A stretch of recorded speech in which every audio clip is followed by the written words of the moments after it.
Okay, so we're here today with Derk Doornbos. And if you'd like to start by telling us some background information, where you were born and about your parents, what year, when you were younger. I was born in the Netherlands, Okay, what year? 1920. 1920? April 9, 1920. Where in the Netherlands? Pardon? Where in the Netherlands? Oh, in a little town named Stannen. My mother always says Stannen.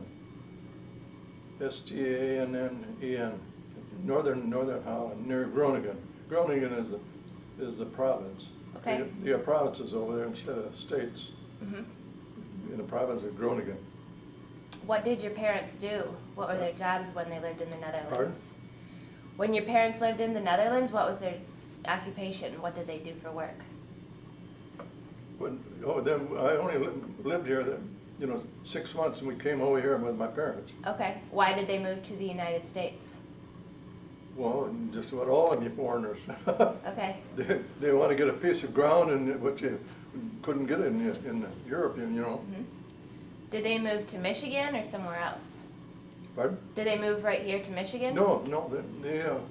The first one moved to Chicago, Mm-hmm. about a year. Then they moved over into Muskegon Mm-hmm. for a few years. And we lived over there at Mona Lake. There, you know where Mona Lake is? Think so. Before you get to Muskegon Heights. Okay. We lived there for about a little over 10 years. Mm-hmm. That's where I went to school, Okay. Ohio School.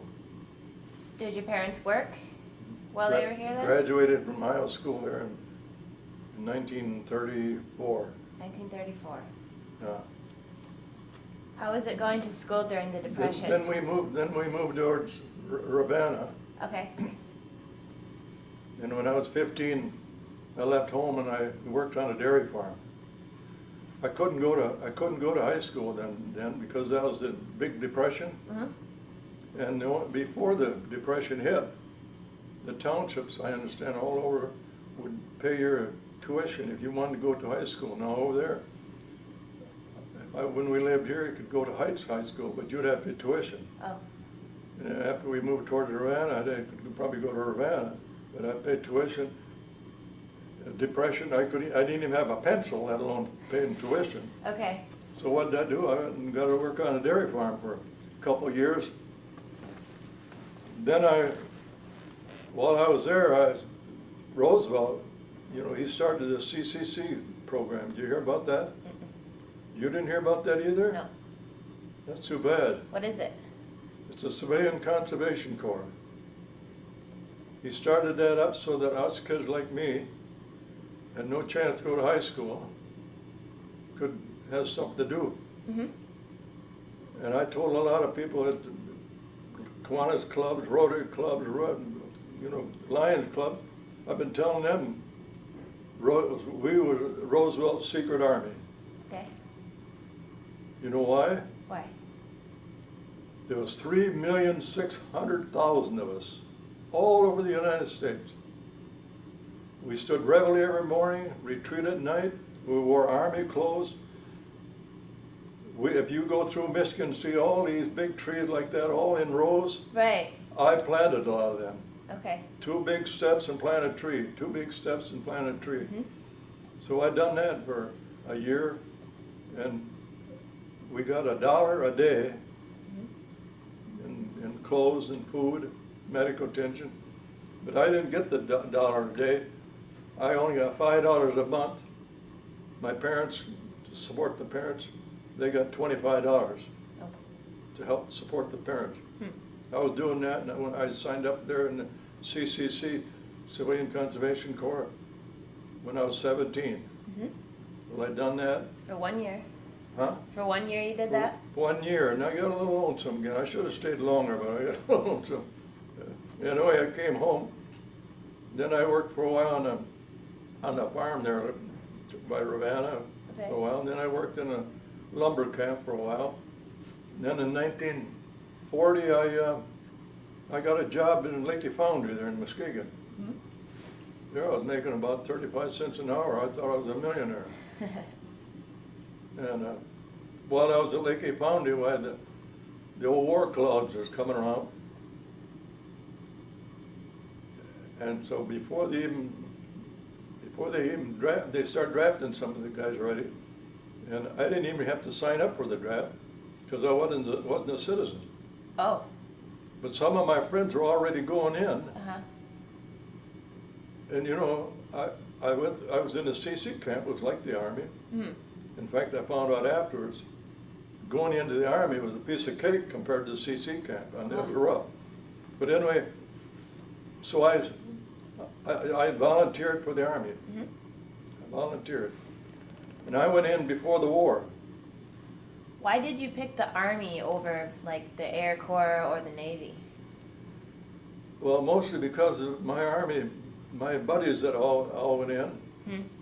I could name one of them went in February, a couple of them went in April of 1941. Mm-hmm.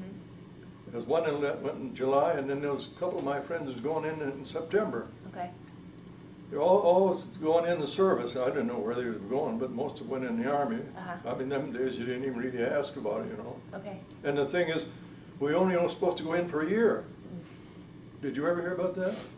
Draft, it was supposed to be 1 year. Mm-hmm. And they hardly started up the draft. They had the draft in October 1940. Okay. 1940 is the draft. Uh-huh. Well, all my buddies, they all signed up for the draft, and I didn't even sign up for the draft right away. Right. But I wasn't even a citizen. I didn't even know if they'd take me. But when these fellas all was going in, I got the feeling when they come out, they're supposed to go in for a year. Mm-hmm. If they come out, they'd be telling about their Army life and everything. Kind of figured I was going to miss out on something. So Okay. I went down and volunteered. I got papers right in there. Sure. They asked me to come down and sign the application blank. Uh-huh. So I went in and volunteered. And I went in, I volunteered, it was the day after Labor Day. And the 26th of September, I was on my way already. And it was 1941? It's 1941. Okay. So where did you... There I went to 41, and of course a couple of weeks of Battle Creek there. Mm-hmm. Then we went by train, and I ended up in Camp Roberts, California. Okay. It was a big infantry training place, Camp Roberts, California. Mm-hmm. And I went in there and started training there. And of course, December 7th came along. Mm-hmm. And I got a letter right in the suitcase there. I wrote a letter December 7th to my parents. It was on a Sunday morning. And about that noon is when the Japanese struck. Mm-hmm. And Pearl Harbor, you know. At that time, nobody even knew where Pearl Harbor was. They used to have that joke about Pearl Harbor, who's she? You know. But anyway, I got another letter that I wrote that afternoon. After it hit, I brought both the letters with me. Mm-hmm. One I wrote in the morning and one I wrote in the afternoon, the same day, Pearl Harbor Day. You know, I can't remember, everybody was in a daze, in a stupor. Nobody knew what's going to happen. They all walked around in a daze, officers and everybody. That first night after Pearl Harbor, the whole camp, it was a big camp, thousands of them. I understand the whole camp headed for the boonies, 2 or 3 miles out in the country. They thought maybe the Japs would even hit Pearl Harbor. They didn't know. So we spent the whole night gathering around in the hills there outside of Camp Roberts. In the morning we came back and they fed us. And we still stood around the barracks in the stupor. And I think it was the following day, I think it was the 9th. They put us on a train and I didn't know where I was going. I know it was dark when we went through San Francisco and ended up at Camp Port Ord, California. Okay. And they put me in Port Ord, and I ended up put me in the 15th Infantry, 3rd Division. Mm-hmm. And that's the division I stayed with through the whole war. Okay. What was the training like that you went through in California? the boot Well, it's camp? all your training, infantry training. You know, you train with their rifles and machine guns, and even had training for gas, like they had gas in World War I, you know, mustard gas. They trained us for that. Okay. It was just a regular training for infantry, you know, as an infantry. And anyway, this is training there in Camp Robinson. And of course, they had more training over there in Fort Lewis. But a lot of our training in Fort Lewis was already making beach landings. Okay. They made, I don't know how many it was, but there was one division, that was the 3rd, made beach landings right away. I suppose they thought right away about all them islands over there in Japan, you know. So a lot of times, we'd leave maybe about midnight, we'd head towards Puget Sound over there, and there'd be them small boats. We'd head in just about daylight, we'd land on one of them islands out there in the Puget Sound. Rained half the time, we had raincoats on and everything. And I remember we went through, I remember there was an island on there, it was like Alcatraz. It's McNeil Island? It's over in Puget Sound. We'd go by it just before it got daylight. Anyway, we'd done that, so we had training there. Okay. About landing on the beaches. Not only that, but we had training. They built a thing that was, I don't know how high it was, with rope ladders on it. Must have been up there 50 feet. Climb up the rope ladder, getting us trained for going down the rope ladder on the big ships. So we done that at Fort Lewis, Washington. Well, we left Fort Lewis, Washington in May of '42. And we went down, we was on a boat, Jackson, it was a Jackson, no, I don't know if it was a Navy ship, but it was Jackson. And we went out of, I can't think of the names there, Tacoma, Washington. Okay. We went out in the Pacific. We didn't know where we was headed for. We ended up in the bay there, San Diego. And we parked on with that boat, anchored, and we made beach landings on that island there in San Diego. They call it North Island. Now they got a different name for it. We made for about a month we made landings on that island, going down the rope ladder, training. Right. And then we ended up in Fort Ord, California. Okay. We had some more training there in Monterey Bay. And then in the middle of September 1941, they put us on the troop train. We always thought we was going to head for the Pacific. We had to put on the troop train. We ended up at Camp Pocket, Virginia. So over there we made a couple of landings there on an island there in Chesapeake Bay. Okay. And finally, now this was would be in September. September of 1942. 42. So then, finally, that was in Camp Pocket, Virginia, and right in there in Norfolk. And we was on this ship a couple times, went out there and landed on an island, and then I know one time we got off on a different city than Norfolk.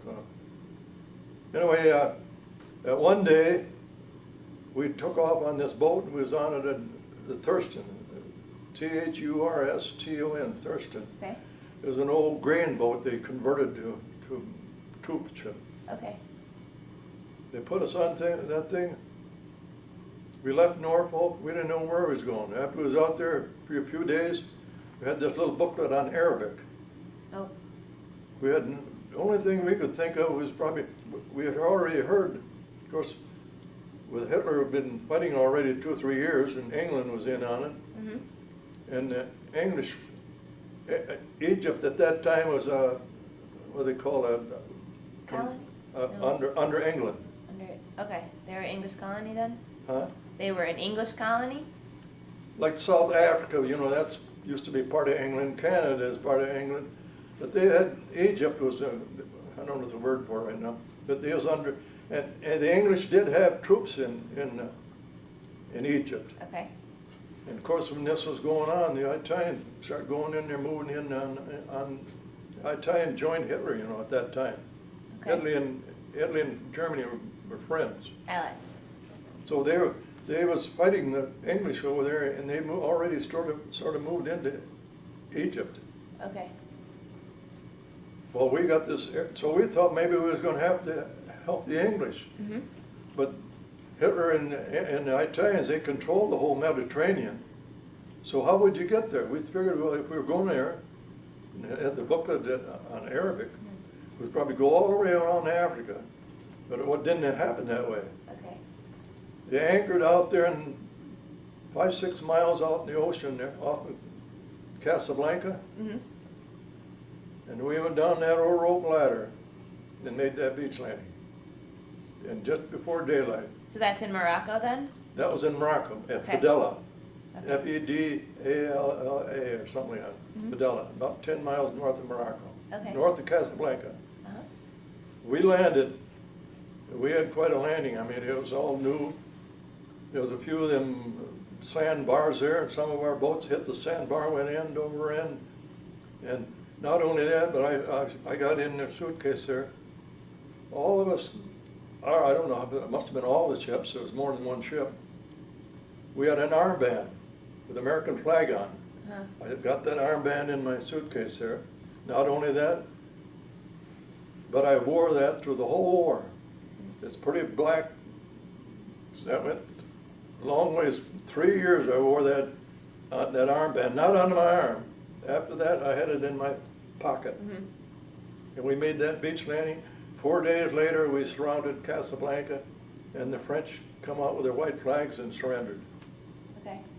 And the armband was supposed to be to identify us with the French people there, Uh-huh. because the French were really on our side all the time, but the Germans had control of them. Okay. You probably knew that, didn't you? And not only that, but we fought, a lot of people don't know that, we fought the French Foreign Legion. Everybody said, can't believe that. I said, well, it was under German control, you know, Mm-hmm. Germans controlled them. There was, the troops are actually Sinhalese and Gooms, the Arab tribes that lived in North Africa there, but French officers. Well, they made a halfway attempt to try to stop us and everything. Uh-huh. They did do a little damage. 5 of our ships that was out there got sunk. Oh. The Hughes, the Bliss, the Partridge, the Wood, the 5 of them got sunk out there. But most all the troops got off before. They sunk them a couple days afterwards, you know, after we was all off. But I suppose there's still stuff, because we had stuff on those ships. We had jeeps and cars, you know, officers' cars and jeeps, and a tank, guns, and we had light stuff on there. And so those ships are probably still sink, not in the harbor, it's right out in the ocean there. So we took Casablanca, and of course we then moved out in the different cities and everything, and Rabat was the capital. And we stayed in Rabat for a while. I mean, in Morocco for a while, and kind of took over the whole country. Uh-huh. And those other divisions landed at the same time. Algiers and a couple other places in the Mediterranean side. Mm-hmm. We hit Morocco on the ocean side, Atlantic Ocean. They moved on toward Tunisia, and we guarded the border there. A lot of people don't know that either, but there used to be a Spanish Morocco and a French Morocco. Now it's one Morocco. Mm-hmm. They're a country by themselves. The Spanish Morocco belonged to Spain, and the French Morocco belonged to France. Mm-hmm. We guarded that border for a while. I don't know, I was just a private in infantry, but there's rumors that they thought maybe Hitler would go through Spain and cross the channel there, and might land troops there in the Spanish Morocco. That was, we heard, I think that's one of the main reasons we stayed there for a month or two. Uh-huh. And then we had orders to move on east, so we did go move east through Algeria, Uh-huh. and then into Tunisia. Mm-hmm. Now from Morocco, Casablanca, Tunisia, that's almost 1,000 miles across there. That's across North Africa. How long did it take to cross through all that area? Well, part of the time, most of the time we went by truck. And then we stayed at 2 places. I can't remember all the cities anymore. I remember Philippeville and Algiers, and You know, you lose track of a lot of names. Even in Morocco, I used to know quite a bit of the cities, you know. Forget about it. But anyway, we finally got into Tunisia, and we hit the tail end of the war in Tunisia. And that ended up May 8th of 1943. Okay. May 8th, 1943, right away they was getting us ready to make another landing, which we did. It was only a month or so later, 2 months later, I think, we made that landing in Sicily. And while I was in Tunisia there, that's where I was going around in kind of a daze, I guess. I didn't. But anyway, they took my you know, and they found out I had malaria. Oh. I can still remember they said, you got 105 fever, you're going to the hospital. So I did. I ended up in the hospital. And the hospital was like a big circus tent. They had cots in there, and they didn't even have room for me. Right. So I laid on a stretcher for 3 days, on a stretcher, you know, in a field, in a field on the ground there. But after 3 days, then they give me a cot to. And I can still remember when I laid there on that cot, there's 2 guys laying on side of me there, and they was feeding them in the veins and everything. I never talked to them all the time I was in the hospital. I was in there for a couple of weeks. But they was feeding them with I didn't even know what the thing was, you know, the tube and everything. Right. And I wanted to get out of there after I got a little better. And they did give me a note. Put Doornbos on light duty. Can you picture an infantry go on light duty? I mean, but anyway, I got back to my outfit in time to make that landing in Sicily. Okay. So that was maybe in June? Pardon? You went to Sicily maybe in June then? No, 1st of July, I think. The first part of July we went into Sicily. We took Sicily, and about a month, the British 8th Army was on the east coast of Sicily, and we went down through the middle.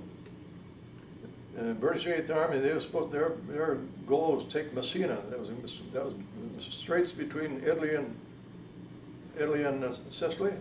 Okay. That was their goal, to take Messina.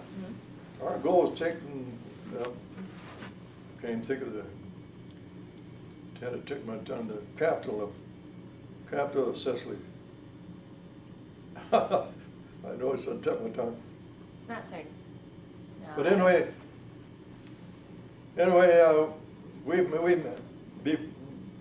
we made that landing. And you know, lately I've been telling people too that, if I can get this in on it, of the turning point of the war over there. I said, it wasn't Normandy.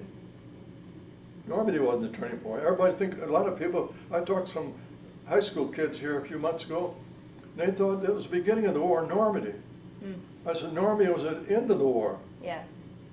And they couldn't believe it. They said, I never heard that. I told a lot of even different clubs I tell lately, I spoke to them, I says, the turning point in the war was in Tunisia. You know why? Why? In 1939, 1940, 1941, Hitler gobbled up over 25 countries in Europe. Would you believe he gobbled up that many of them? 25 countries. I got all written down, the different countries that he took over. I mean, I can go right down the line, you know, like France, Belgium, and Holland. Then there was Austria, Denmark, Norway. Of course, he took over Poland. He took over Romania, Bulgaria, Greece, Albania, Luxembourg. I could go. I had 25 countries gobbled. Well, he gobbled up the possessions too, like Morocco, Algeria, Tunisia. I say he gobbled up all of it. He took anything he wanted. He even took Crete, the little island over there in the Mediterranean. He took anything he wanted. Like I told him, he says he was a big bully. And everybody was afraid. There was nobody could stop him. I says, but when we landed in Morocco and headed east, and the British 8th Army, of course, they probably picked them up too, you know, give them a little boost to think somebody's going to help them. They started heading west, and we pinned Rommel there in Tunisia and whipped him. And the whole world was shocked on that. They thought there was nobody could ever stop Hitler. We done it. Not only that, but probably a lot of people probably thought, well, maybe they were just lucky. Well, we done the same thing in Sicily. 1 month we took Sicily. Okay. But then we really hit it hard when we made that third landing. That was my third one in Salerno, below Naples. That was that rugged mountain country in the middle of Italy. When you're up in the mountains in those holes and stuff, and you got to try to dig them out, you got a problem. So we had that problem there in Italy. We finally got to what they call a Gustav line. A lot of people don't know about the Gustav line.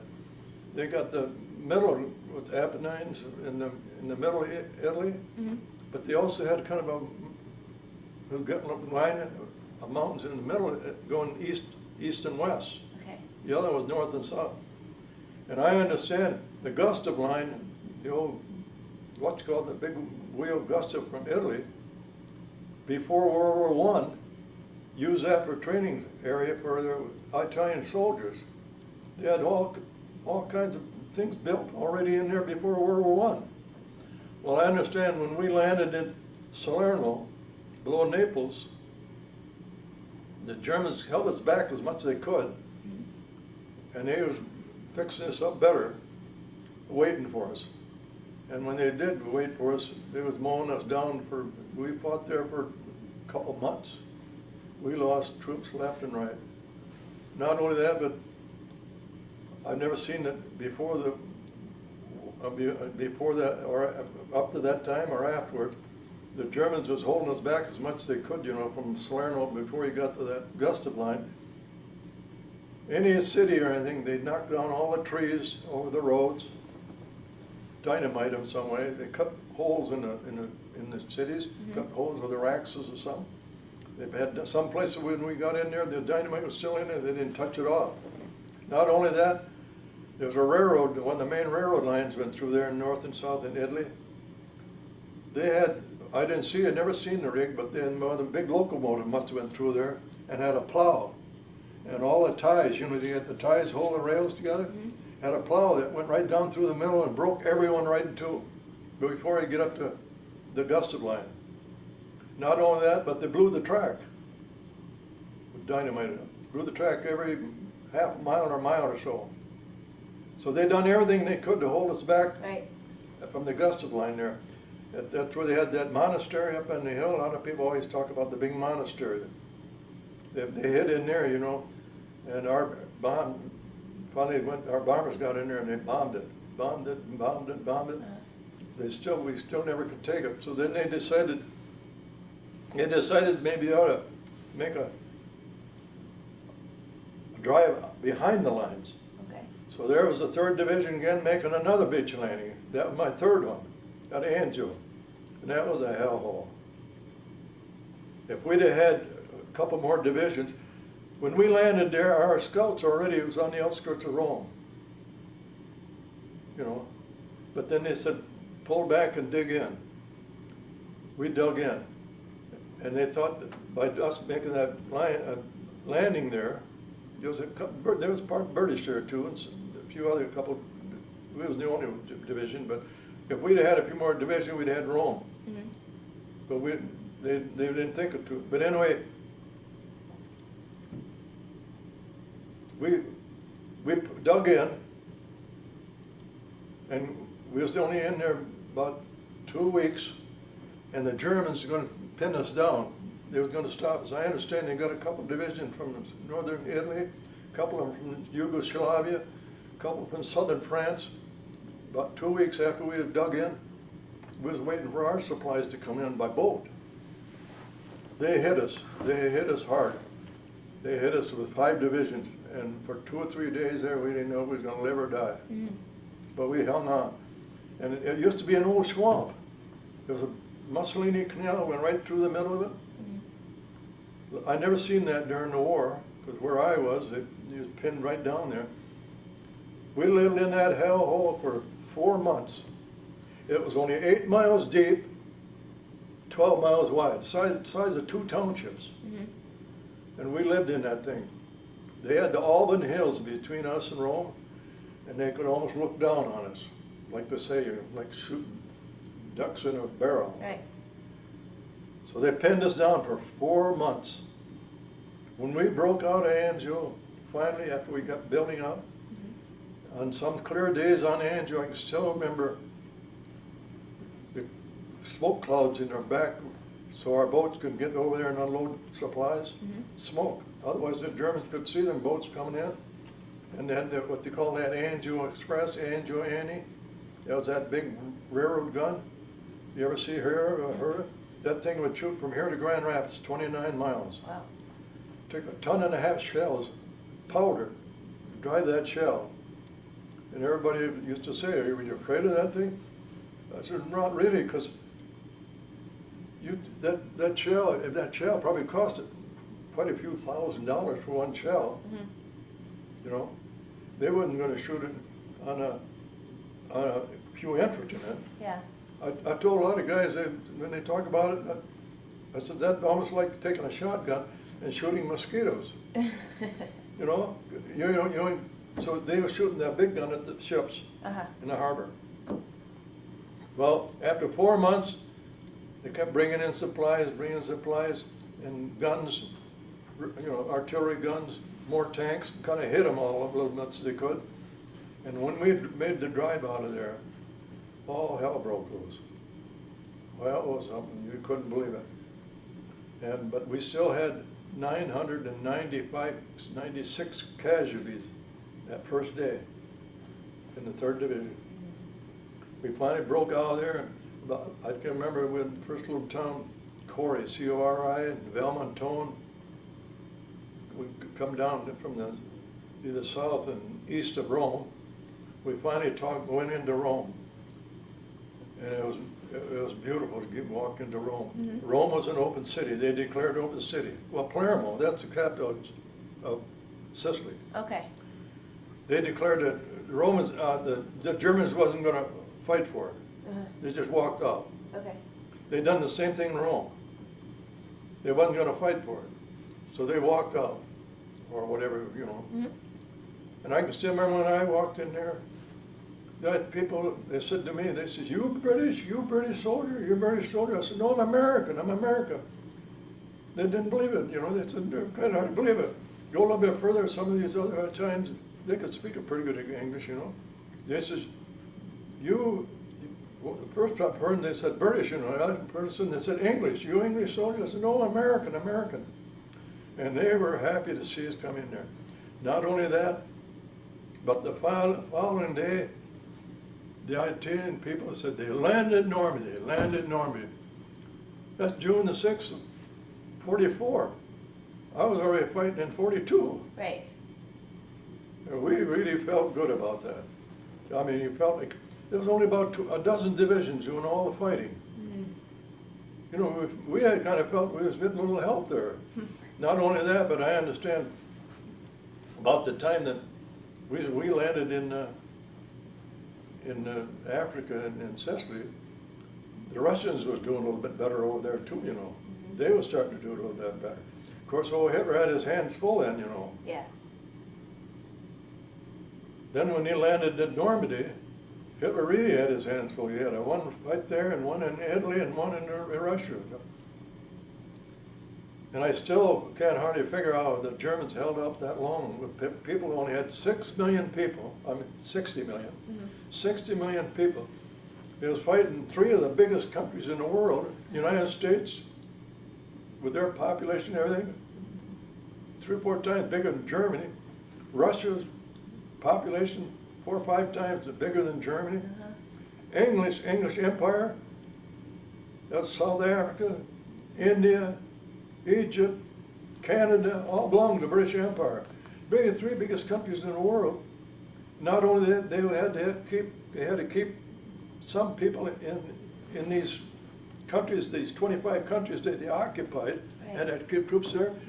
And yet at the same time, they was fighting a war in 3 different places. How in the world did the Germans, everybody said, I mean, how could they keep it up? I don't know. To me, they did some awful planning there. Yeah. But anyway, we finally took Rome. Well, that's as far as I got into Italy. Okay. They had other plans for the 3rd Division. They took us back to Naples for the 2nd time. First time was off on the Gustav line, back to Naples, for the landing of Anzio. Went back to Naples the 2nd time. We didn't know where we was going, but we went through to southern France, Okay. at Saint-Tropez, or Saint-Tropez. And that's where I landed, my 5th landing, Saint-Tropez. And when we landed in Saint-Tropez, I got in there too. We fought 190 days continuous, day and night, including the Battle of Bulge. After the Battle of Bulge, it was in that Colmar Pocket, where the French army was, and the Germans getting the best of them right after the Battle of Bulge. So Eisenhower rushed us in over to help the French. So then I fought with the French First Army there for a couple months. January and February. See, the Battle of Bulge was right around Christmas. Okay. January and February and March, we fought in the darn old snowbanks there. What did you think of the French army? Huh? When you were working with the French army, what did you think about them? Were they good fighters? Did you get along well with them? We was infantry, Mm-hmm. and when the French had our equipment, Uh-huh. but they had light tanks, and the Germans knocked them all out. Oh. And they was getting the best of them, you know. Okay. So right from the Battle of Bulge, we had about 160 days in fighting, or 150, or I don't know. 140, I don't know. But anyway, Eisenhower rushed us over to help the French. Uh-huh. But you couldn't move much. It was like snow like here almost, not quite as bad. But they had the Winter Olympics there a couple of years ago. The French, in the French Alps, they called the French Alps. So we lived in them snowbanks. That was no fun either, right outdoors, day and night. And we had just about as many casualties there as we did on Anzio. Yeah. All kinds of, we didn't move much, but it was just scout thing moving around a little bit. Mm-hmm. We broke out there in the spring in the Colmar Pocket and headed for the Rhine River. And the 3rd Division made three Rhine River drives. The first time was the original one, when we got up there by the Battle of Bulge. The second time when we helped the French First Army, next to Switzerland, up to the Rhine. Then they pulled us back finally after 190 days for about a month. Get replacements, get clothes and stuff, whatever you need. And then we broke that Siegfried line. And they said that could never ever be broke. Oh. Even Hitler, when he took France, he didn't go break that Siegfried line. He went over there towards Belgium, come in north of it. And the 3rd Division broke the Siegfried line at Saarbrücken, or something right there. And I crossed the Rhine at Worms. We made a lot of river crossings. We crossed the Rhine at Worms, W-R-M-S. Okay. And I still remember there was a little village too, maybe I should tell you, a little village at the Battle of Bulge there. We was in a little village north of Nuremberg, not Nuremberg, Strasbourg. North of Strasbourg, we was in a little village, B-I-T-C-H-E. I can still remember a lot of guys used to say afterwards, that bitch is a son of a bitch. But anyway, then of course from there on we was sent over to help them in the Colmar Pocket to the French. But we crossed the Rhine, we headed for Nuremberg, Frankfurt first, then Nuremberg. Then we went to, I can't even think of these towns anymore. But anyway, I'm all right. But anyway, north of Nuremberg, I told you before about the Dachau prison camp. Uh-huh. Well, I also went in, I didn't get into that camp. There's a Nitzwiller, there's a prison camp near the Rhine River.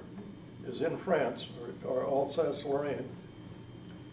And our outfit liberated down in the Dachau prison camp.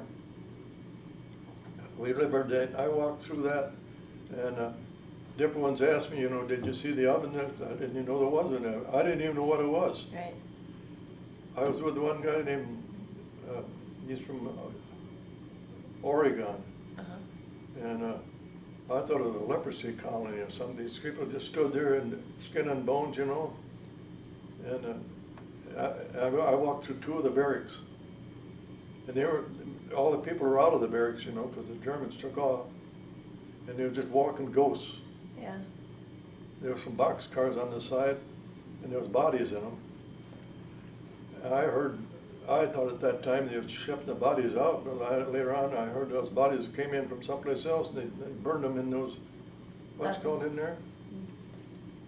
And then from there, after that, we went in and headed for Berchtesgaden.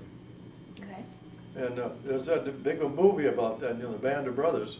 Mm-hmm. The 101st, the 101st didn't take that Berchtesgaden, you know, the 3rd Infantry took it. You probably heard about that before or not? I've seen the series Band of Brothers. What? I've seen the Band of Brothers, but I didn't hear that they had it wrong on that. We took it, the 3rd Infantry Division, and I was there. Okay. We took it. And we took it on the 3rd of May, 4th of May.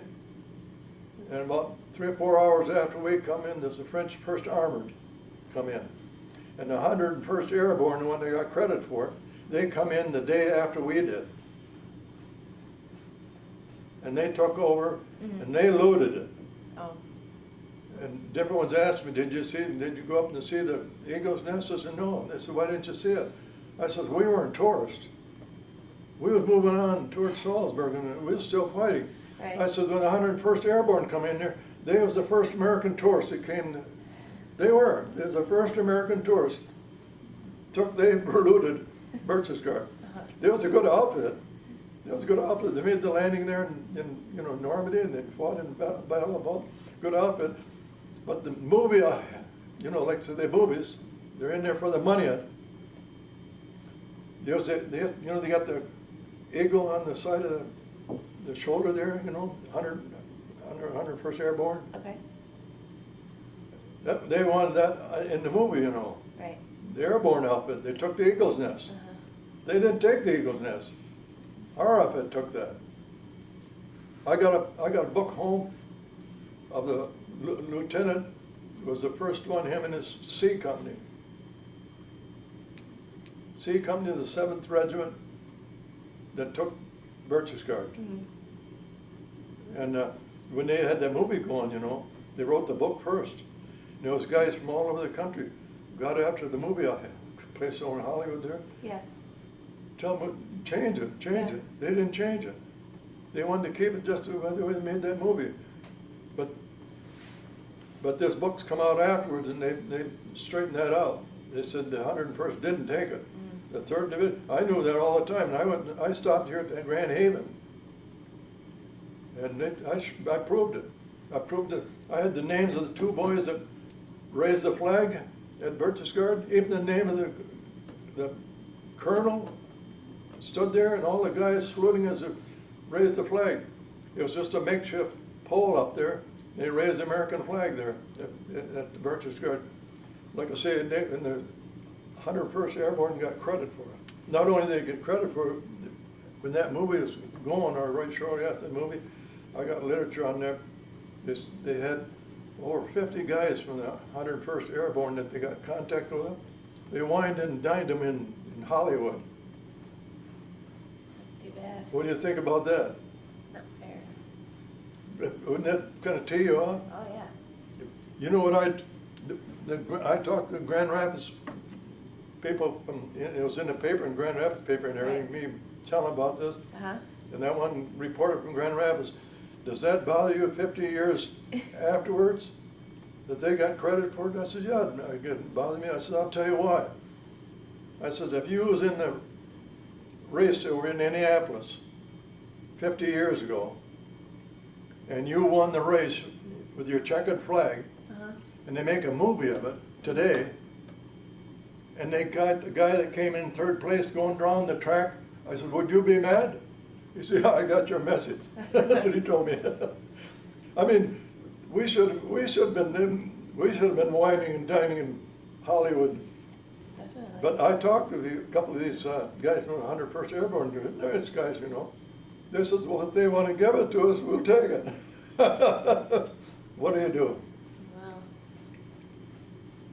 So anyway, we east of Strasbourg. Strasbourg. Oh, I can't even get things. In Austria. Okay. We had I got as far as Radstadt. Radstadt, Radstadt. Okay. And we contact the Russians. I can still remember right after the Russians, the Russians, you just kind of talked to them a little bit and everything, you know. And the Germans too. They were surrendering by the thousands. They was already surrendering by the thousands when we was in, I can't even remember that big city no more. I got it in here. Anyway,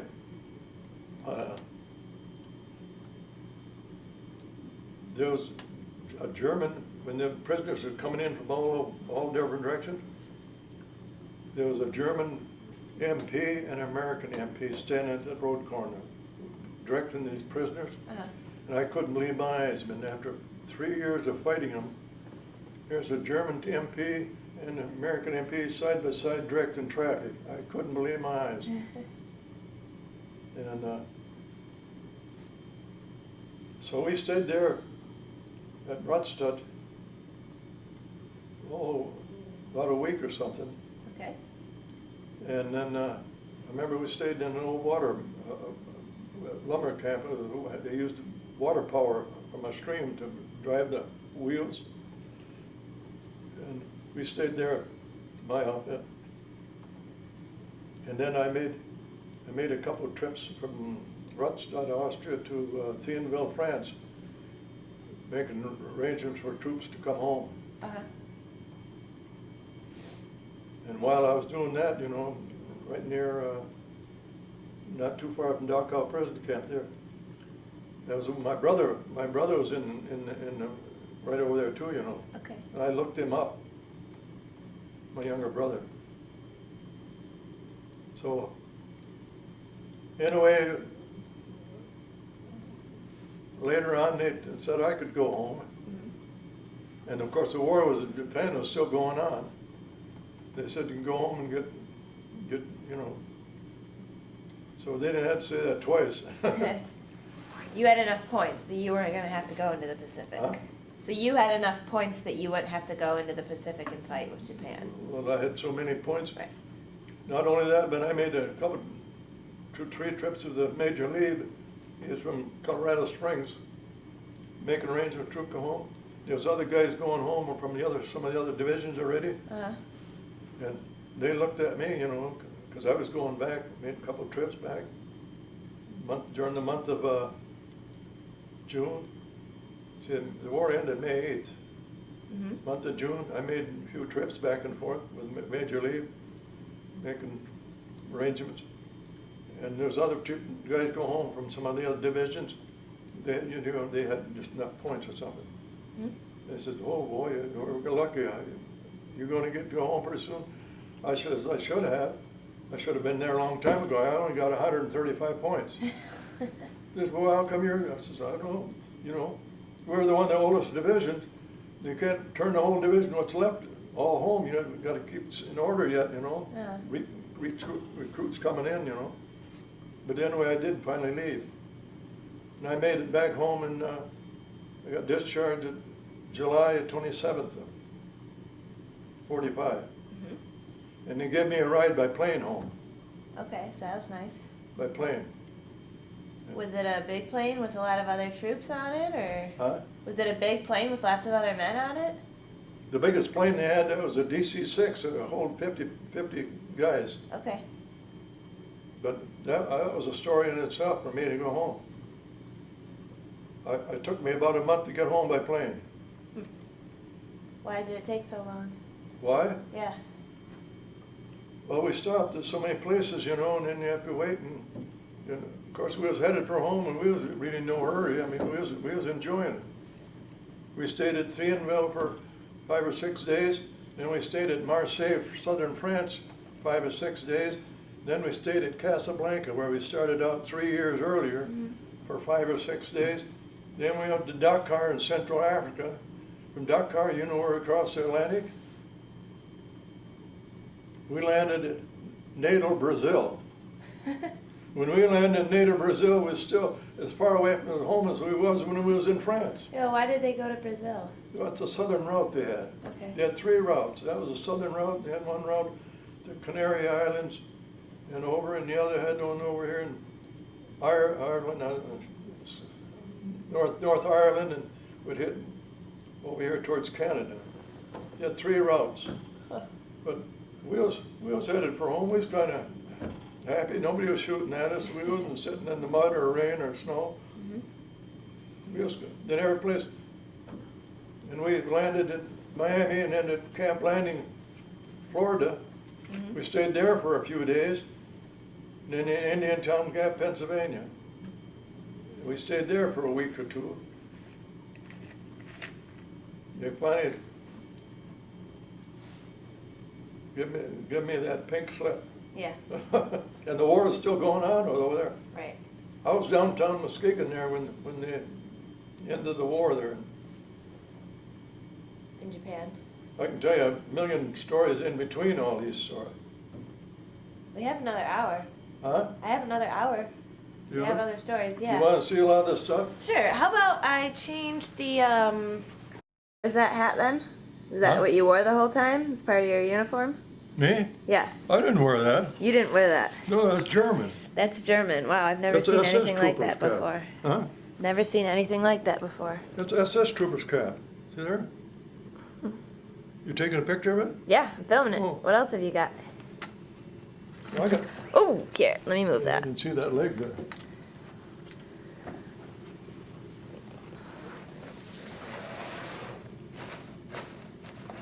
So where'd you get that hat? Did you just find it? Off the battlefield someplace. I got bushes of stuff. Oh yeah? Bushes.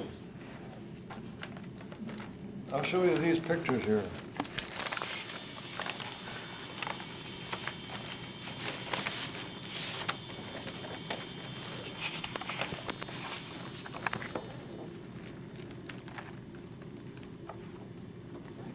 There's when I was in the army and I had World War I clothes. Okay, the one on the left? Here. Okay. When I went in, I wore World War I clothes for a whole year. Because they didn't have new ones yet? No, that didn't come in until August of 1942. Huh. This is 1941. Mm-hmm. That's me there. And this guy is Bill Potkovic. He is from Idaho, and he was in the CC camp in Idaho. Okay. And I was in the CC camp here in Michigan. Here's a picture that was in the Tribune there before I went overseas and wined and dined with President Clinton. So this is, Huh? when did you go see President Clinton? 1994. Was that for like the 50th reunion then? The what? Was that for the 50th reunion then? Yeah, 50th reunion, yeah. Okay. Did you go to Europe for that as well, or just to Washington? Pardon? Did you go to Europe also for the 50th reunion? I went there with seeing Clinton and wine and dine him over there at the cemetery on Anzio. Okay. Yeah, there's a story about that.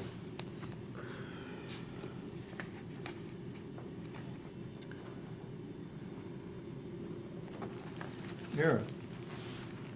Is that the invitation for that? Yeah, see there? Okay. That's cool.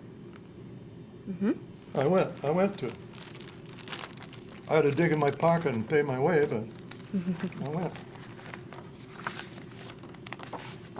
There's my discharge. Well, this is it upside down, I think. See? Okay. It ain't gonna show on there, is it? We can see it, but we might not be able to read it very well. That's okay. You got it? Yep. Now, for fighting in the Colmar Pocket, See, that's a French medal that I got. Okay.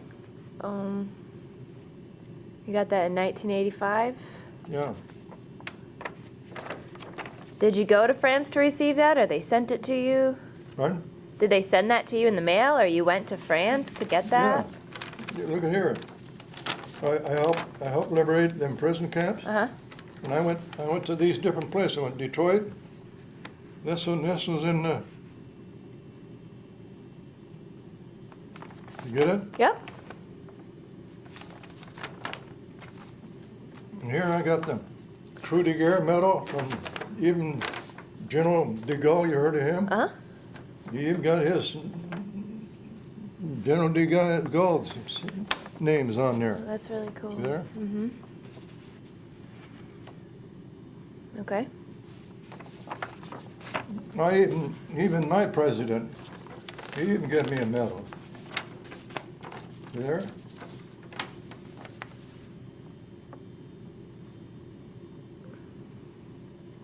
Okay. And you take over here now. Here.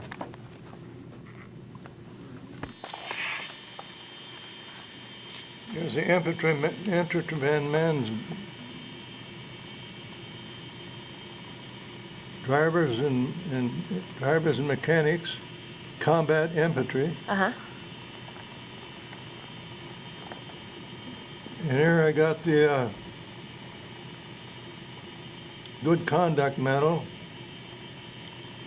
Distinguished Unit Badge, American Defense Service Ribbon, Medal, European African,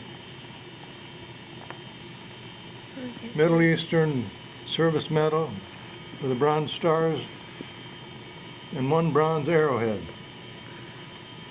And the Croix de Guerre. Croix de Guerre, that's French. It's a lot of medals. Yeah. You know, here's the layout of Hitler's camp over there at Obersalzberg. That was a city by itself, you know. Hitler and his gang had a city next to Berchtesgaden. Okay. So they call that over Berchtesgaden. See there? Mm-hmm. Oh, I was going to show you. Here's a picture. There's a picture with a Lions Club I talked to. This is in the schools. See, I was almost going to put my uniform on. See, it's so full of stuff. Yeah. That's me, and this is a guy from the Legion. Okay. If you want to get a lot of literature, that was in the paper here. You could, if you want to get that, you can put it through what's called the processor for you. Okay. Here. And what's the other one? Yeah. Well, it was two different times. Two different times. Take it in. Uh-huh.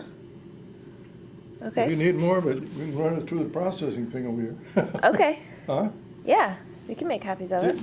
They can run that right through over there, and you get all that information. Mm-hmm. Now here's one where we trained over there. Wow, that's huge. Fort Lewis, Washington. See how high that is? Yeah. I just guessed it at 50 feet. Did anybody ever fall off and get hurt? No, I know. They all. Oh, I should tell you. A year after the war, Mm-hmm. when my brothers and I all come home, that's me and my brothers. 1946. Wow. And that's me there. And you had 3 brothers and they were all in the war? All in the Army, yeah. Did you have any sisters? They all got back. Okay. That's my brother Otto, my Mhm. brother Henry, it's myself, and then my brother Casey. Mm-hmm. Cornelius, his name. And here's the pictures in a big magazine at one time during the war. Mm-hmm. I can't remember the name of the magazine, but that's 3rd Division boys in the Eagle, up in the Eagle's Nest, or part of it. I didn't get there, but they're drinking up some of Hitler's whiskey. Here's another one here with I made another copy of that. Invitation. Okay. Now I'll show you this here.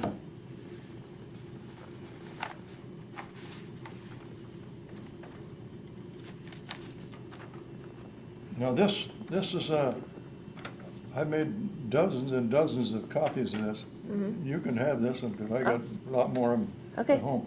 Every so often somebody will talk about CCC. Right. So, huh? You told me about that, So, and that's different things that we've done in the CC camp. Okay. That,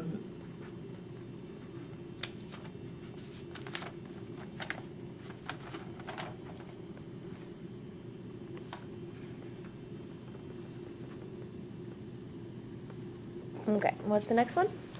and here's that copy I told you about.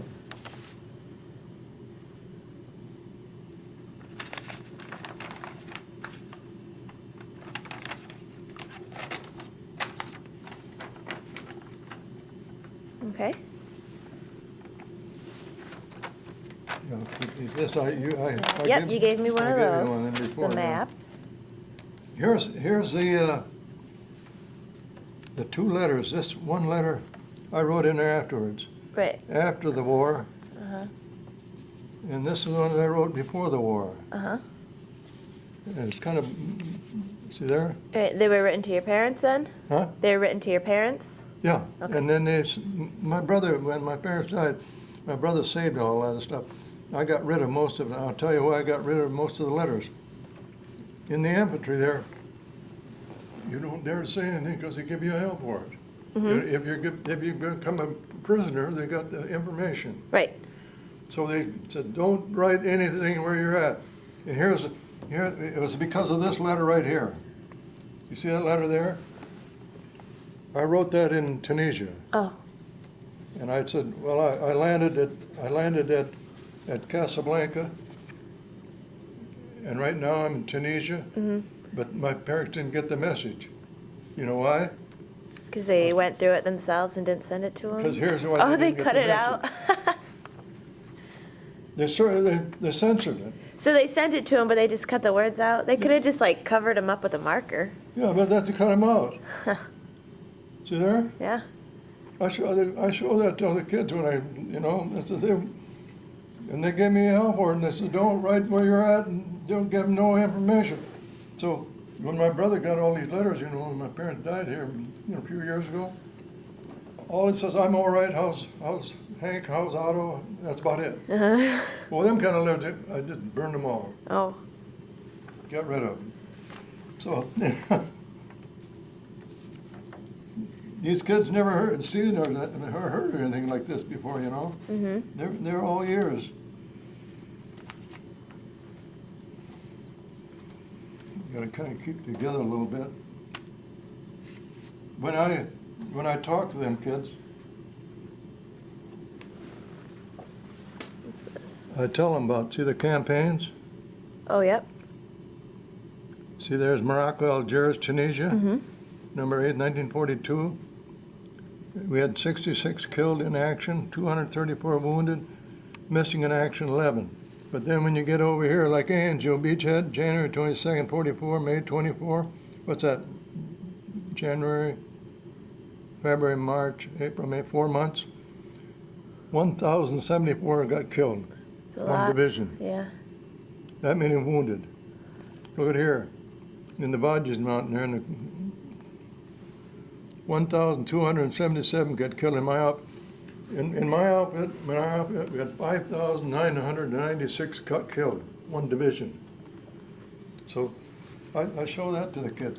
Here's this farm band Oh, that's cool. that I wore when I made the landing at Fedala. See that? And then you just carried it around after that? Huh? And then you just carried it around in your pocket for a while, you said? After Morocco?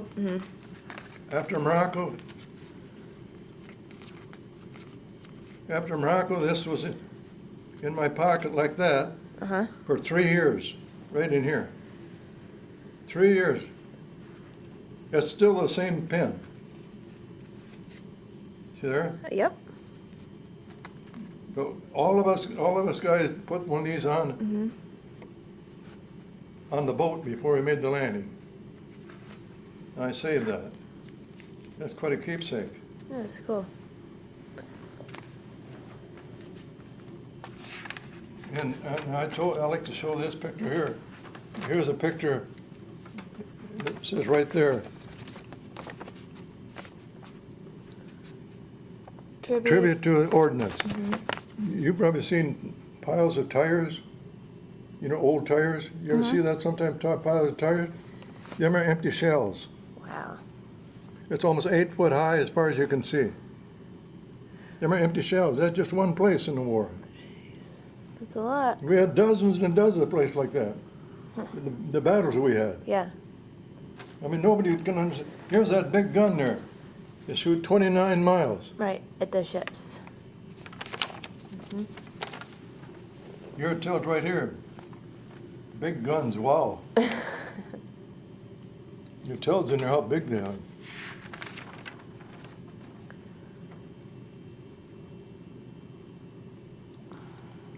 Dora could hit, they call it Dora, the Germans did. Dora could hit targets 29 miles away with its 5-ton high explosive shells, propelled by 1 3/4 ton powders. Almost 2 tons of powder. Here's this, where this is clipped out of the Daily Times, Ashland, Oregon, 190 consecutive days on combat, the 3rd Division in France. Here's that Hitler's hideout.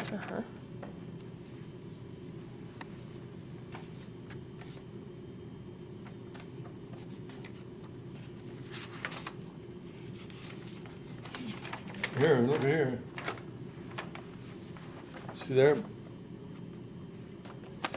Can you read that? What part are we looking at? The...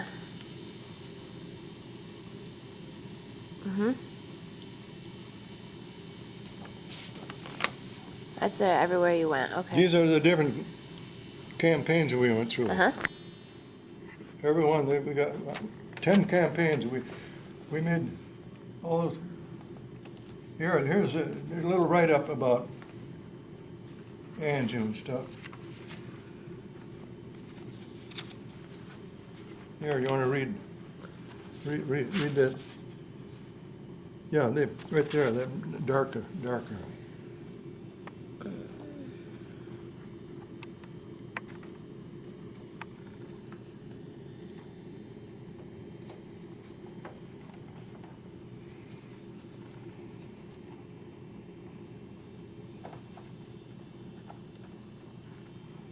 You read that? Wow. That was just one day. Yeah. Here's a picture, I can't even remember what I was taking anymore. That picture of me when I was younger. Yep. That's 65 years ago. Or more. Now, got a couple of things here I'd like to show you. Did you maybe... Foreign currency? Huh? Oh, I thought I saw. Okay. Did you ever hear that when we was over there they had money? They printed money. They got permission from those countries. Okay. And that's money, see? After we got in there, got into Germany, you're still there? That's in Deutschland. Can I turn it this way? And now this one here is from Italy, when we was there.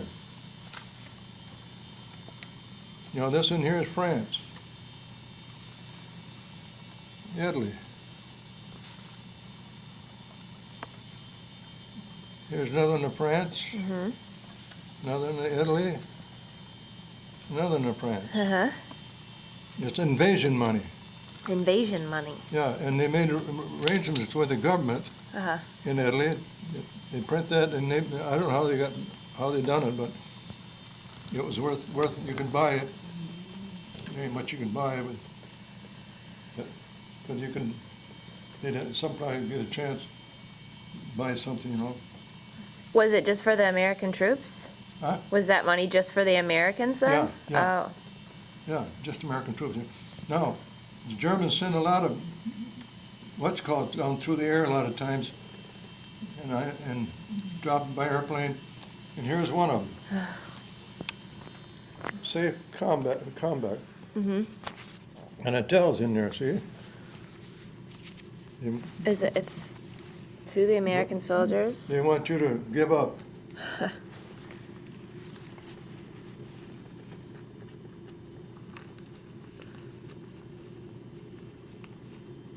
A lousy Christmas surprise. Yes, here, look at there.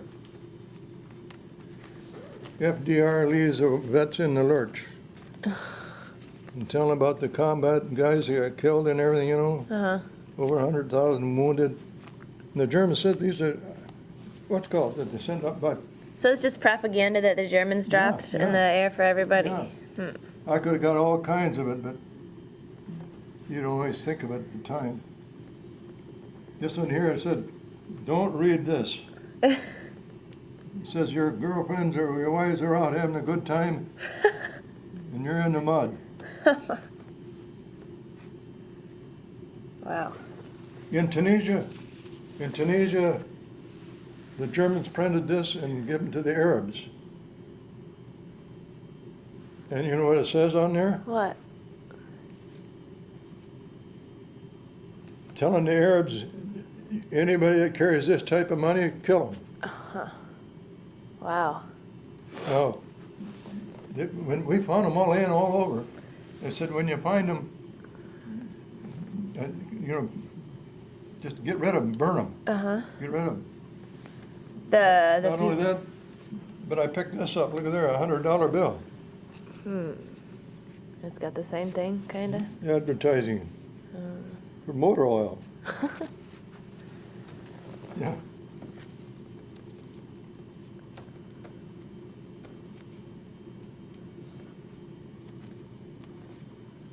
No.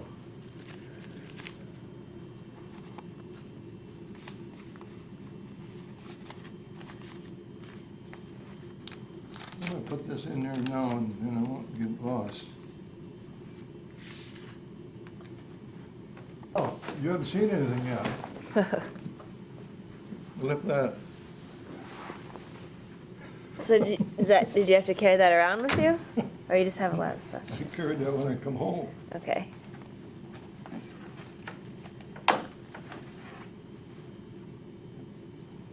I show that to kids, but you know, them coins and little knickknacks and stuff, I don't never show that, because if I'd have showed that, I wouldn't have had any of it left by now. These kids, there's always one in every crowd that's going to steal a little bit. No. Did you ever see a German flag? I don't know. Huh? Not the old one, maybe not. You never seen a German flag? I don't think so. Huh?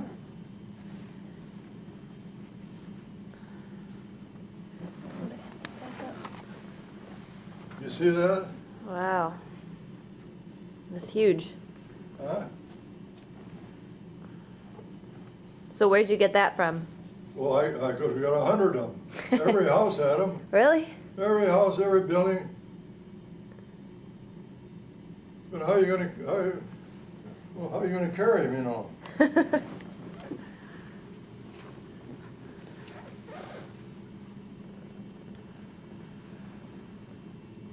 And I had a little hobby.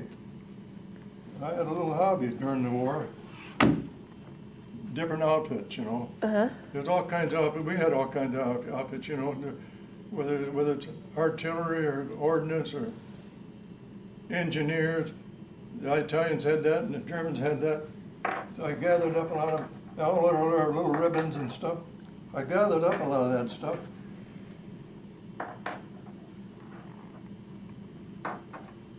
You know what did I do with it? Wow. So you got something on there from every country? Maybe I should turn it this other way. I put it on the road. Yeah, that's better. Wow. I show that to the kids in school and they're really interested in that. Do you know what every single one of them is? Huh? Do you know what each one of them represents? I didn't hear you. Do you know what each one of them is, what they're called, where they're from? see, some of them are Italian and some are German. Uh-huh. German troops. See, a lot of them, I think you know, they have different, here's some things on your shoulder. This is their corporal or sergeant or whatever it is. See them there? Yep. And I kind of gathered them up, and That's pretty cool. see here, Yep, another one. I could have got 1,000 of these. Every house got them. Just like if you went through all the houses here. Mm-hmm. See there? Yep. You never touched one before? It feels. And you know what? I've told him. You see that white, black and white? Uh-huh. They sewed that right on there. Huh. That's separate. You know. Okay. See there? It's separate. Yeah. Well, if we had a flag, it's all one sheet. Yeah. They didn't sew it on top of it. Hmm. They sewed this on top of the red. That's weird. Right? Yeah. That's what they done.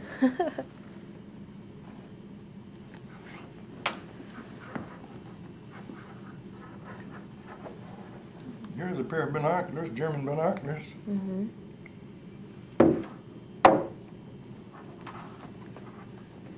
Probably really heavy. Uh-huh.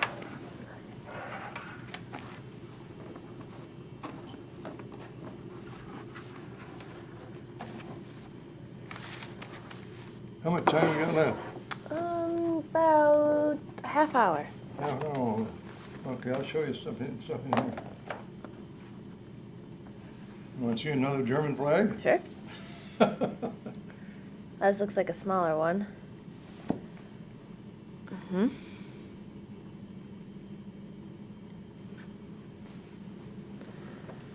No. I picked this up in North Africa, in Tunisia. There's a guy's name, Possessor, Horst Abbey, South Africa. Uh-huh. There's the date. Okay. 43? It's that 14th day in it. 14th day, was that 2? Yeah. That'd be February. February 14th, 1943. They go by that, they go by day first. We go backwards, you know. Okay, so it was Valentine's Day. Yeah, that's 14th day, February of 1943. Yep. And that finished, the war finished there in May 8th. Okay. It's the Panzer Army. There. There's old Hitler. Yep. Now, what puzzled me a little bit on this. So what is that, like a manual? Oh, the diary. It's a diary. Okay. Yeah, he even wrote in there. It's weird that there's a picture of Hitler in it. He even wrote in it a little bit here.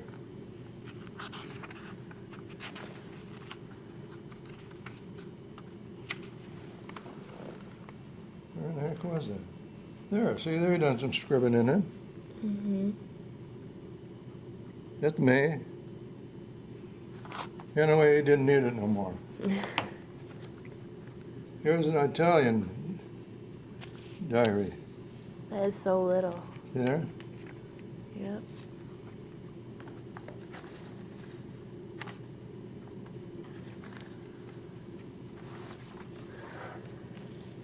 Here's some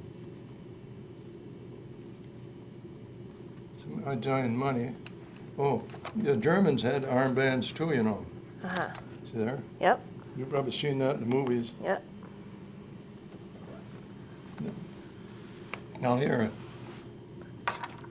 I couldn't carry a lot of these are often daggers and swords and stuff in the houses and stuff, you know. Uh-huh. See that there? Well, what is this? It's under blouses and stuff. Oh. I accumulated them.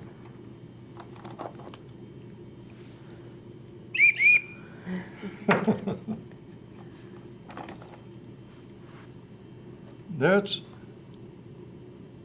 lava on Mount Vesuvius, Italy. right What's in near the center Naples. of it? That's lava. That's cool. That melted rock, What's that? that's an Italian coin. Okay. And right there, the Italians was getting this stuff, and they're pushing coins in, and they were selling them. Huh. They were selling them. I don't remember what I paid for that. And Probably anyway, too much. That's lava, like we got them, you know, over in Hawaii, they got one bulging over there. Uh-huh. Here's a,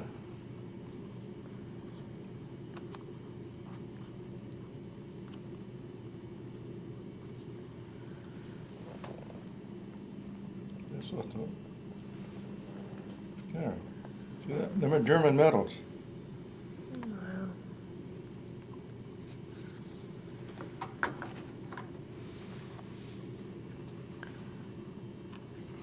Yeah, them are German medals. See the old swastika in there? Mm-hmm. Swastika in the middle of that one.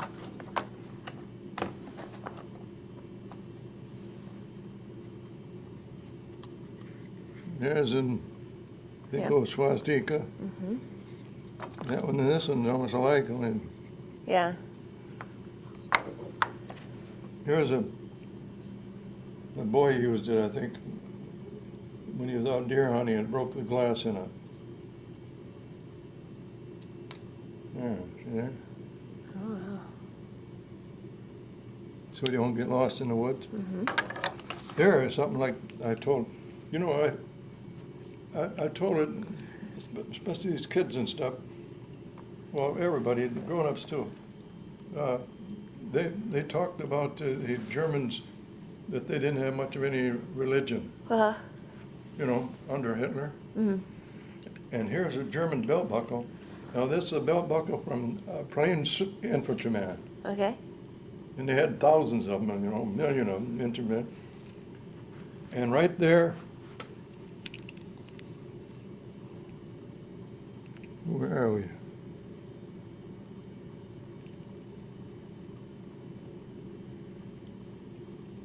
My eyes ain't as good as they used to be. Right there it is.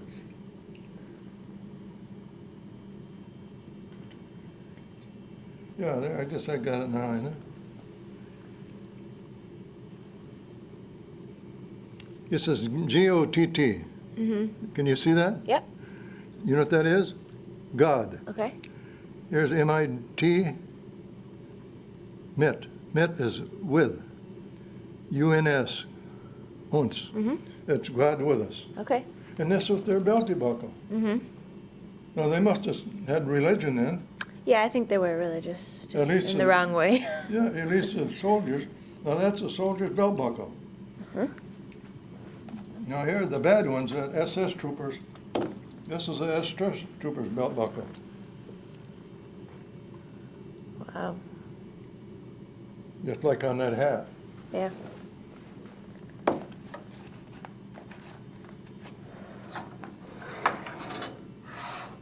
Now, did you ever see a pile of money?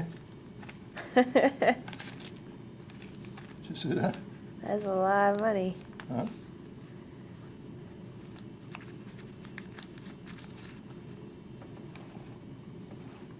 That's all there. This one my brother gave to me. My brother Otto, he was in the Pacific. He gave me that one. Uh-huh. But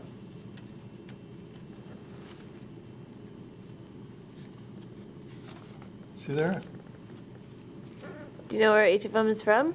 Huh? Do you know where they're from? Yeah, they say right on there.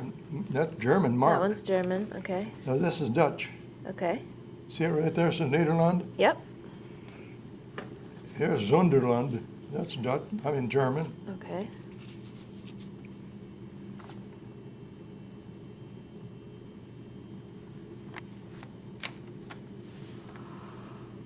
Bank of England.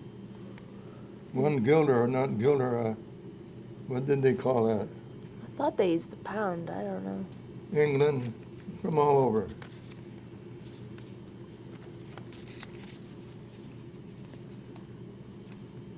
That's French. Zinc francs.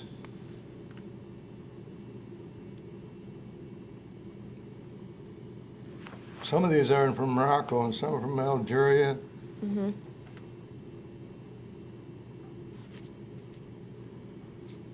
National, there's Belgium right there.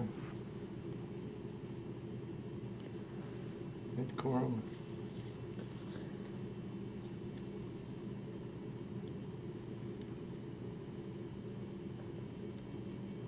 Czechoslovakia, I think that's Czechoslovakian, I think. Here's marks. I got mostly marks there.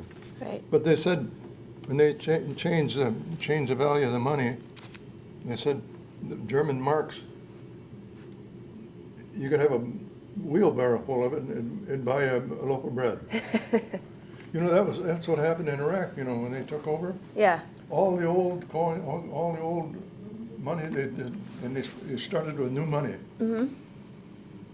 And the old money wasn't worth anything. Here's one. That's German. Some of them is kind of pretty. Here's a French one. See? Okay. Nederland, that's in Holland there. Yep.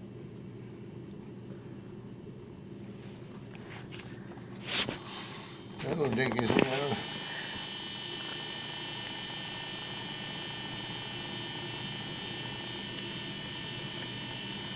And you know, at that time, I showed it to kids years ago, all your money at that time are already all watermarks. See them places there? Them Yeah. are watermarks. You can see there? Yep. Most of their money had watermarks.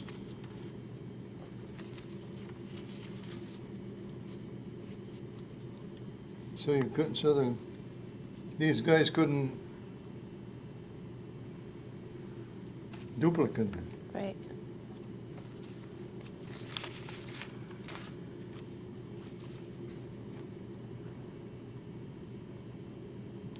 National Bank of Belgium.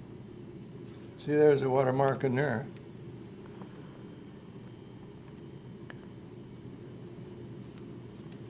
Here's one of the Japanese my brother gave to me. That's got to be from North Africa. Yeah, Morocco. Mm-hmm.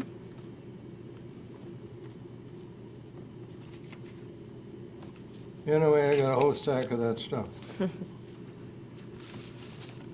All put together, you probably couldn't buy a loaf of bread.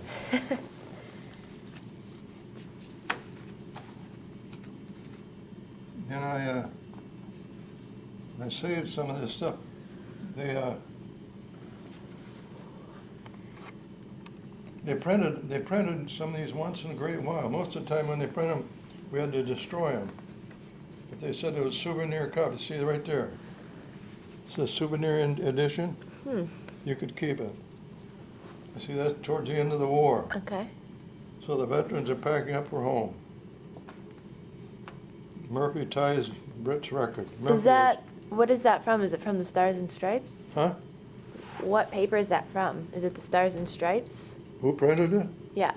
I don't know who printed it. I don't even know, maybe they just printed it in France, I don't know.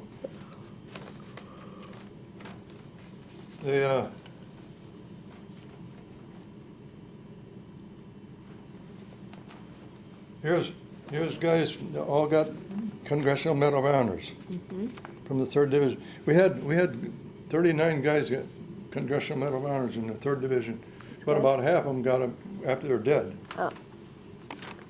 Yeah, right there. 3rd takes Hitler's top city on birthday.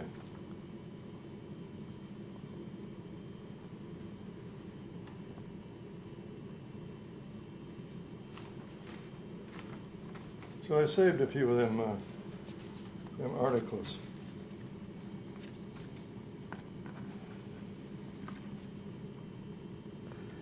The kids aren't too interested too much in the papers or reading it though.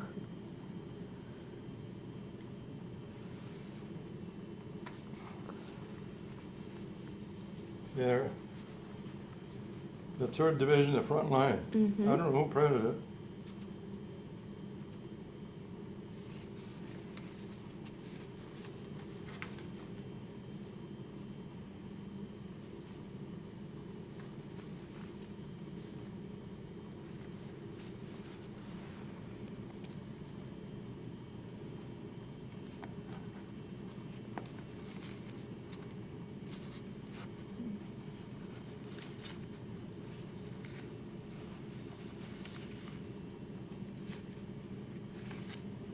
I had all this money here.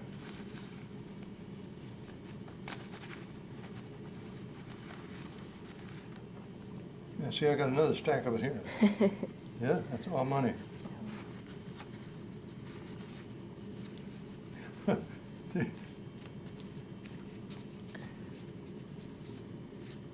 Yeah. Oh, here, French people give me this while I was over there. Hmm? French flag, British flag, and American flag. Mm-hmm. That's cool. See there? Oh. I don't know what to do with it. And here's a couple of hankies. I guess. Oh.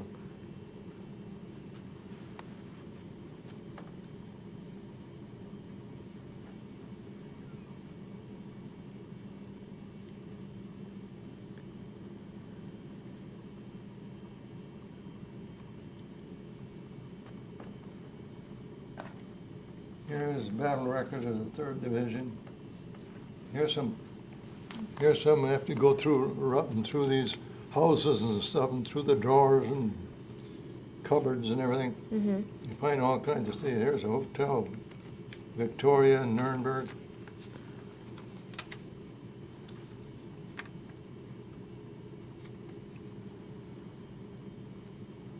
Yeah, it looks like it's in Czechoslovakia or someplace.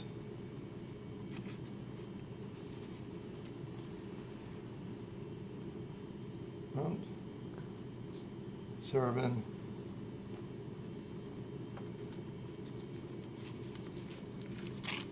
Uh-oh.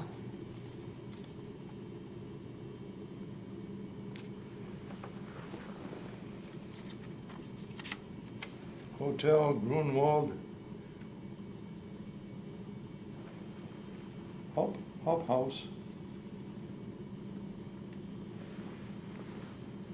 I don't know. Here's the Regina Palace.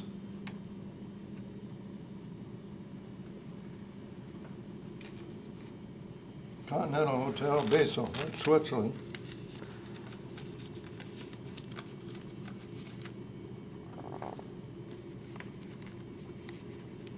Here's Metropole, Vienna.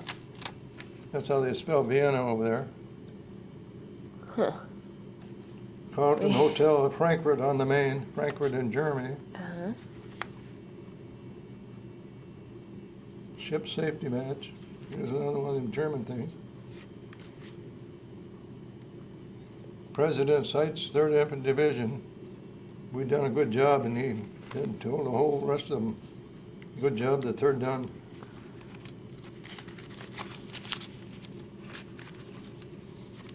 Continental.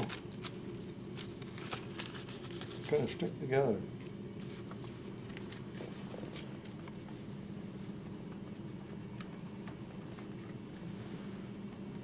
Basel in Switzerland. Here's a picture. There's a couple of French soldiers in Morocco. I think all these pictures are in Morocco now. Rabat is the capital of Morocco here. I picked up. Uh-huh.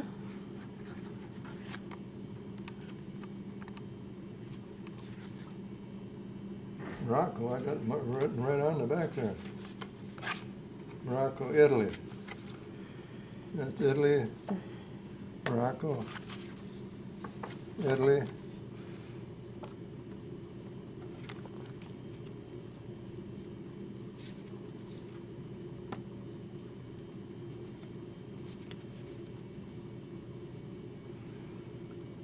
Algeria, the Arabs. Mm-hmm. Couple of GIs right there. Couple American soldiers there. It's Algeria. This is Algeria.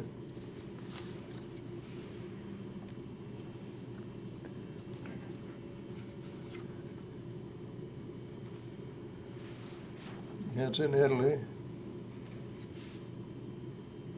Rabat in Morocco.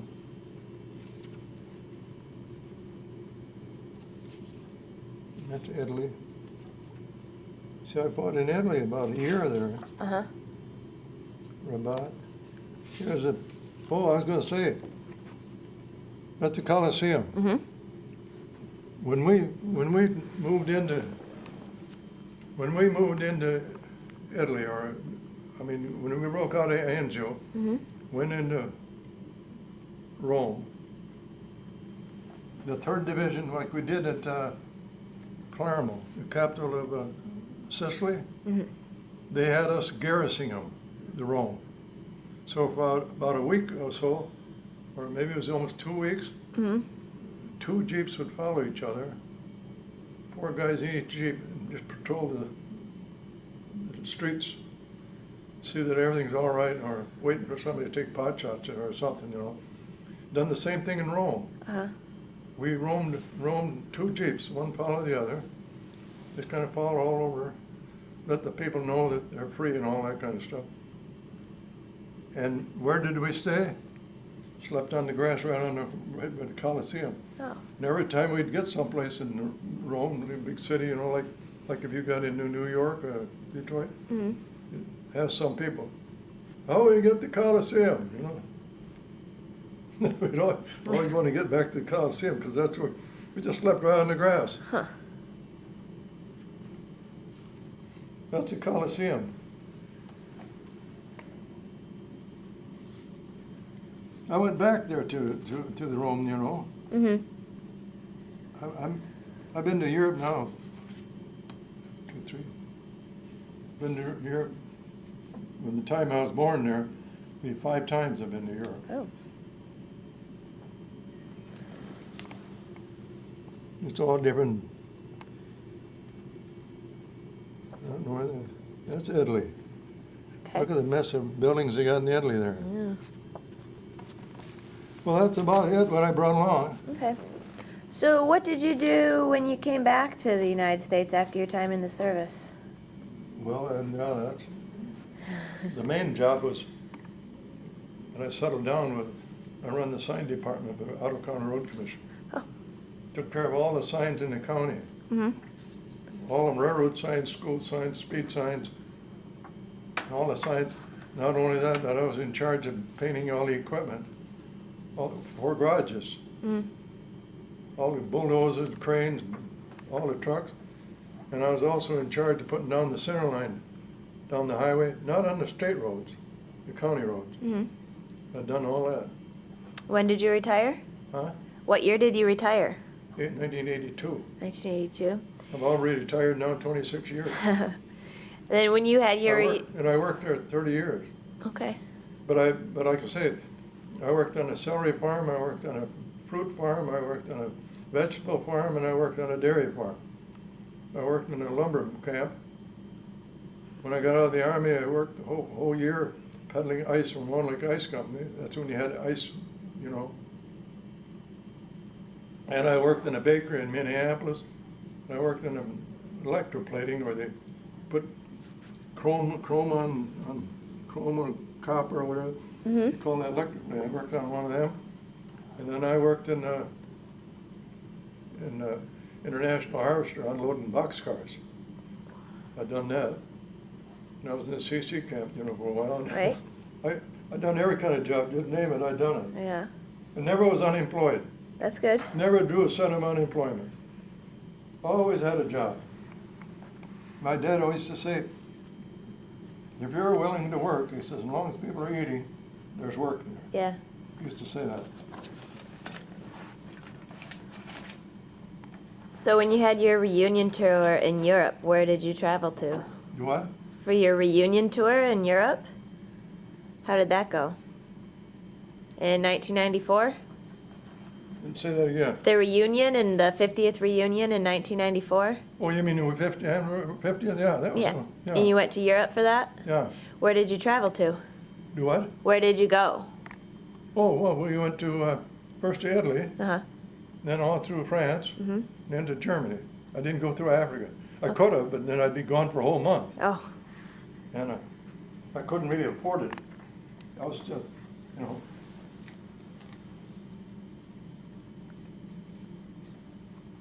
So,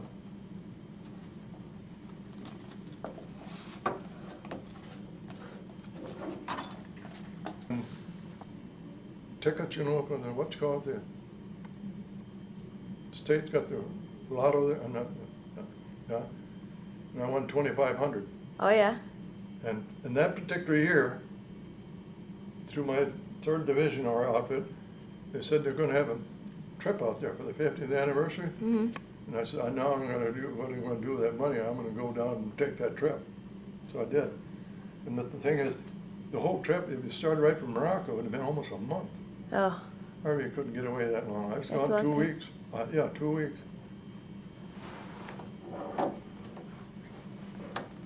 So, yeah, 2 weeks was really enough.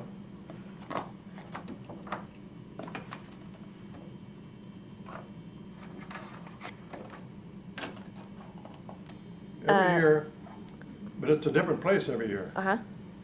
And so far, I've been going to San Diego once, and twice to San Francisco. Mm-hmm. Been to Seattle once, been to Reno once, been to Vegas once, Phoenix once, Colorado Springs twice, St. Louis twice, Houston once, Dallas, Fort Worth once, Minneapolis once, Indianapolis once, Pittsburgh once, Buffalo once, Philadelphia once, Atlanta twice, and 2 or 3 other ones down there, Charlotte, Atlanta, Columbia, Tampa, my division reunions, Yeah, you have one every year then? every year. Oh, Now this year it's supposed to be in Atlanta again. okay. So I go every year. But I'm almost thinking about,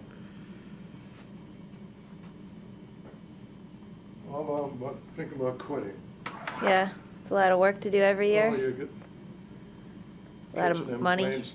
Never seemed like I get a pull, take right off and get there. Always something happened. Gotta wait and wait.